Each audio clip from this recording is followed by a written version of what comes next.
The city government of Manila continues to attract more tourists and even local residents by restoring its historic landmarks back to their glorious stature. Our Hawaii correspondent Alfred Acenas recently visited several of these locations and has this report. Our first stop was Binondo, the city's Chinatown located across the Pasig River opposite from the walled city of Intramuros.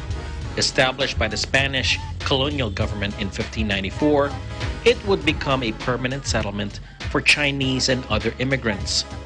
In the early 20th century, Binondo became a financial hub consisting of commercial banks, insurance firms, and other such institutions from Europe and the United States.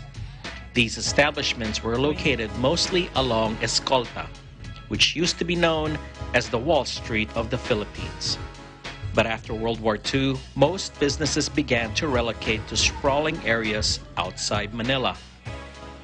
Upon arrival, Binondo already looked like a city within a city.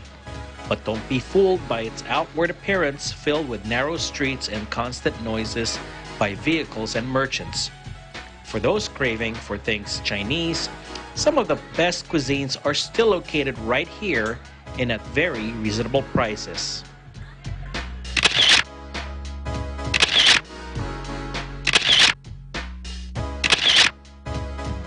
We later crossed the Pasig River and visited the Manila Central Post Office building, the centerpiece of the country's postal services.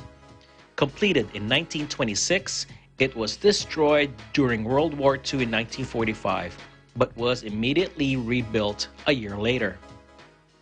The Central Post Office is located across a famous plaza, the Liwasang Bonifacio, complete with a statue of revolutionary hero Andres Bonifacio, along with a colorful fountain and plenty of green space for friends and families to get together. The post office building was considered as the grandest during its heyday and is still considered a dominating landmark in Metro Manila, especially at night. Our final stop was Jones Bridge, which was once called Manila's Queen of Bridges.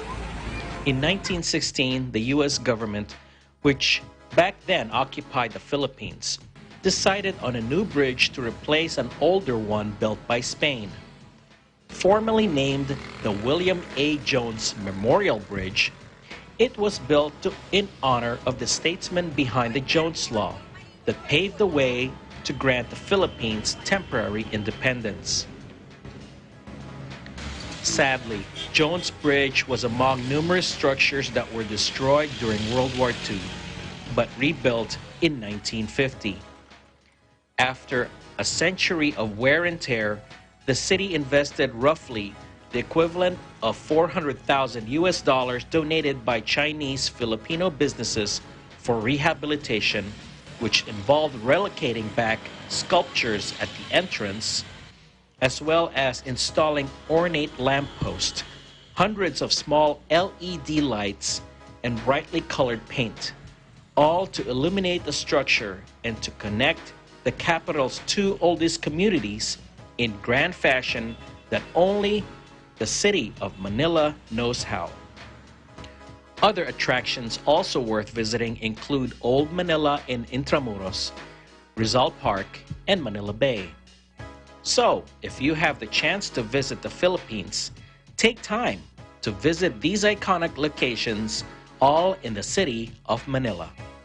This is Alfred Acenas, Eagle News, always one with 25.